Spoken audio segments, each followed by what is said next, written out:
The story begins with Haruto, who was bullied in junior high. This caused him to stop leaving his room, which even spanned till his adulthood. He lost hope in his future and lived life aimlessly. One day, while lying in bed watching on his phone, a strange light emanates from the device. The guy is suddenly transported to a different dimension, where he's met by a goddess who congratulates and informs him that after careful consideration he has been selected to be reincarnated. Haruto is confused at first before he quickly realizes that it means that he passed away in his room at that moment he saw the light. The goddess discloses that the new world he will be sent to is one where magical faculty means everything. She will be granting him overpowered skills to help in his new life. She advises him to live this one to the fullest this time around. Haruto has other plans to live a nice quiet life using his overpowered abilities as he enjoys that shut-in lifestyle. With his decision made, he pleads with the goddess to reincarnate him. The light flashes as he gets sent down. He regains consciousness in a baby's body. He still retains his sense of self from his previous life, so he's complaining a little that he must start from infancy. He's soon surrounded by smiling faces as the king is alerted that his wife has given birth to a healthy baby boy. The monarch looks on with excitement as he confirms that it's his offspring based on the royal insignia on his left chest. Haruto is happy that he has been born to royalty. Soon after, a sorceress comes with an orb that assesses one's magical aptitude. The king expects his new son to have a high level of mana since he's the offspring of himself and the Flash Princess who defeated the Demon King. He's sure that he'll be at least a level 40 or even 50, but to their surprise he's only a level 2. To make matters worse, he doesn't possess any elements. This means that he can only use barrier magic. The monarch can't believe that such prime genetics gave birth to such a flop. The king and queen are certain that his subjects would be livid if they heard such a child was born to them, so they quickly decide that their son didn't make it during the birth. Haruto looks on shock to hear his parents' simultaneous statement, and he fears that he's going to be ended immediately after being reincarnated. Just like his previous life, he is surrounded by awful people. Even the sorceress finds the parents' solution extreme. The king silences her before ordering them to dispose of the child in the forest far away from the kingdom. All the while, the goddess watches on, frustrated that no one realizes that Haruto is overpowered. This is because the measuring device in the world only goes up to double digits, and she also forgot to give him an element. The goddess informs her colleague that she set his level to 1002. The other goddess berates her for overdoing the overpowered trope this time. During that interval, Haruto has been abandoned in a baby basket deep in the forest. The guy struggles to move, but he's unable to, given his age. He decides to teach himself how to use barrier magic and is surprised at how easy it is to use. He creates a cube like he's from Kekaishi. Haruto manipulates it and plays around before using it practically by levitating himself. He is excited that the power is more versatile than he thought, as it doesn't seem to use up a lot of his mana. His happiness is short-lived when a flame Fenrir appears behind and immediately attacks, but his barrier protects him. Haruto is surprised by how sturdy it is, so he decides to create a bunch of smaller ones to hurl at the Fenrir, but it doesn't do any damage. He then creates barriers around the trees and pulls them down on the creature. It does a little bit more damage, but it just gets back up. Haruto takes a chunk from the earth and begins to bring it down on the Fenrir, which surrenders before the land mass hits it. He is shocked that the Fenrir can talk and it's a female. They both calm down as it confesses that it was planning to eat him to replenish its lost mana. However, she is astonished by how strong the baby is, and since Haruto can't respond, he decides to create a barrier that turns his thoughts into sound. He introduces himself as Haruto instead of using his birth name, as it is difficult to pronounce. He explains the events that led to his current predicament. The Fenrir is a little confused because she can sense mana emanating from Haruto that far exceeds human limits. She jumps to the conclusion that he must be the Demon King reincarnated. To make himself sound cooler, he decides to accept the title of Demon King as he confirms her suspicions. Haruto is surprised by how gullible the Fenrir is. She even rolls over ready to be ended by him. He finds her behavior excessive and promises to not finish her if she doesn't attack him. The Fenrir is stunned by his generosity.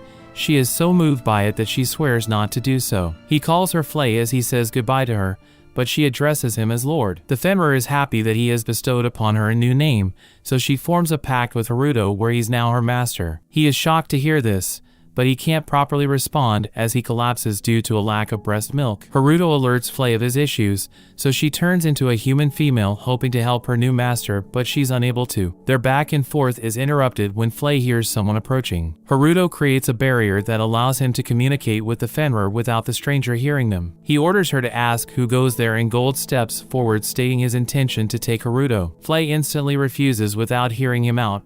Gold wants to know what right she has to refuse his request. She informs him that the baby became her master not long ago, which means he belongs to her. Haruto looks on confused because he doesn't recall agreeing to that arrangement. Gold reveals that the child belongs to a relative of his. He has come to save the kid after the circumstance that led to his abandonment has played out. Flay is confused why the family would come back for something that they abandoned. Gold tries to show his concern by pulling out a pouch of breast milk. This makes Haruto so happy, so he orders Flay to take it, but she doesn't listen and refuses it. Gold narrates his story of how he and his wife lost their baby in the past. He believes that every child that survives this dangerous ordeal of being birthed should have the chance to live. The tragic tale makes the Fenrir cry.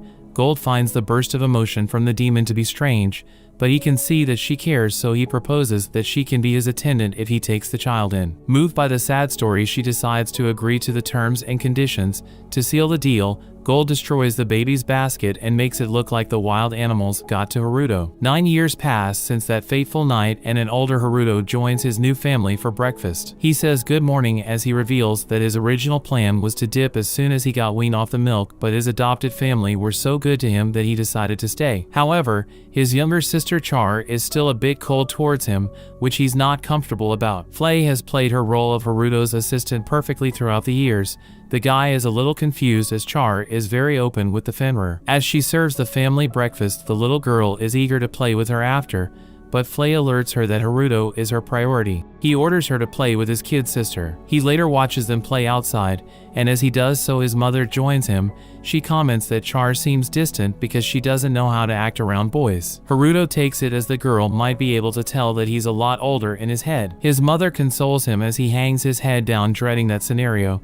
She suggests that he could do something that would show that he is a reliable brother. She is sure that the little girl would have a change of heart. She reminds him that he's the heir to their estate, so he should be joining her outside instead of being locked up in his room all the time. His mother assures him that she will do everything in her power to make sure that they get along. Haruto heads to his room and lays in bed contemplating leaving as a clone of himself stands over him. He begins to think about the logistics of making a clean getaway and remembers that Flay would have to come along with him. He is sure that it will only make Char hate him more than she already does. He knows that the Fenrir will not accept staying behind while he leaves. He has a vision of her response. On the other hand, he knows that if he stays, they will flood him with responsibilities that he doesn't want to take. He looks over to his clone and explains that it has been a 9-year project he's been working on for his eventual escape. He has studied as much about barrier magic as possible to create this robot copy. Although it is realistic, he still can't get it to talk or move. He realizes that if he wants to leave without making anyone sad, he must also make a clone of Flay, which is a whole other challenge. His thoughts are interrupted when Gold knocks on his door asking him to go with him for a moment. Haruto knows that this is not going to end well for him. Gold leads him to the compound where he alerts him that he will be teaching him how to use a sword. Haruto makes a grumpy face, making it obvious that he's not interested. Gold points out that Haruto has an abnormally low mana level, which is why he must develop other skills. His adopted father asks him if he's interested in other fields.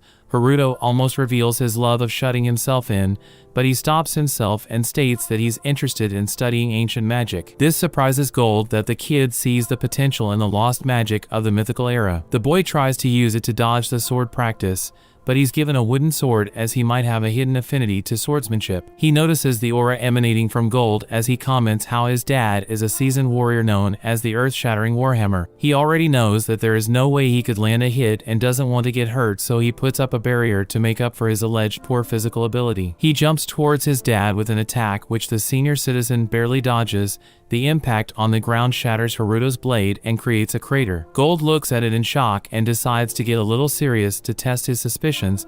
The veteran charges with an attack that Haruto easily dodges with style. His father is taken aback because it should be impossible for someone under level 30 to dodge. Haruto also feels like there is something off with himself. He recalls using an orb that measures mana in the hundreds as he thought that he might be on that level, but it's still red too. He was disappointed, but little does he know that his level is over 1,000. According to the records of human levels, 77 was the highest in all of humanity, so he feels like there is no way he would be in the thousands. The goddess made this guy OP. His lack of an element also works to his advantage as it allows him to use magic extremely efficiently. He wonders if that is the overpowered skill the goddess gave him. Gold suspects that he might have an innate awakening. he hides his theory and informs Haruto that he moves like a complete amateur. He suggests they keep training so that he can be turned into an elite swordsman. Char watches on as they adjourn their first lesson. Later that night, Char sleeps on her mother's legs as her parents discuss the possibility that Haruto might be a returned demon. Secret royal family records tell of a member who is involved with demons. Although rare, those born from such a union may exhibit demonic traits. He thinks it would also explain why Flay is so protective over the boy. This worries the mother. Gold reveals that it is said that the royal insignia hold strange powers that they still don't understand. Regardless of the case, he promises his wife that they will protect and provide a happy life for their son. Char overhears and is certain that her brother is not a demon, bringing the episode to an end.